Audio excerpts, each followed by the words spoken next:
பாரு தம்பி, இது வந்து ஆர்குமெண்ட் பண்ணுறாங்களா? ஒரு நிமிஷம் தமிழ்நாடு ஸ்டைலில் உங்ககிட்ட பேச ஆரம்பிச்சிருந்தா அப்புறம் நீங்கள் ஒரு நிமிஷம் உட்காருப்பா, நீ உட்காருப்பா. 2014க்கு முன்னாடி ரயில்வேக்கு குறிப்பாக தமிழ்நாட்டுக்கு ஒதுக்கப்பட்ட தொகை வெறும் 800 கோடி ரூபா தான். ஆனால் 2014லிருந்து ஒவ்வொரு வருடமும் 6000 கோடி ரூபாய், போன பட்ஜெட்டில் நம்ம 6000 கோடி ரூபாய் நிதி ஒதுக்கியிருந்தோம். புதுசாக 9 ரயில் பாதைகளை கொடுத்துருந்தோம்.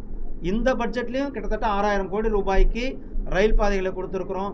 சென்னை எழும்பூர் ரயில் நிலையம் கிட்டத்தட்ட 800 கோடி ரூபாய் நிதியில் அந்த ரயில் நிலையமானது மேம்படுத்தப்பட இருக்கிறது. கன்னியாகுமரி ரயில் நிலையம், பாம்பன் ரயில் நிலையம், இப்படி நம்மளுடைய பாண்டிச்சேரியினுடைய ரயில் நிலையம், காரைக்கால் ரயில் நிலையம், இதெல்லாம் கூட அமிர்த் பாரத் ரயில் திட்டத்தின் கீழே மேம்படுத்தப்படுகின்ற ரயில் நிலையங்களை நாம் செயல்படுத்தி கொண்டிருக்கின்றோம்.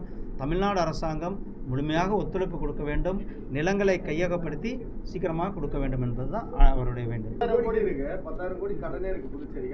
ஆனால் இங்கே பாருங்க, நான் பாருங்க தம்பி, இது வந்து ஆர்குமெண்ட் பண்ணுறாங்களா? ஒரு நிமிஷம் தமிழ்நாடு ஸ்டைலில் உங்ககிட்ட பேச ஆரம்பிச்சிருந்தா அப்புறம் நீங்கள் ஒரு நிமிஷம் உட்காருப்பா, நீ உட்காருப்பா, ஒரு நிமிஷம் உட்காரு, நீ ஒரு நிமிஷம் உட்கார சொல்கிறேன், நீ ஒரு நிமிஷம் உட்காருப்பா.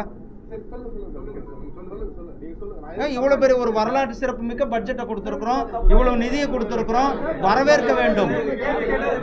கேள்வி இல்லை. வேற 1400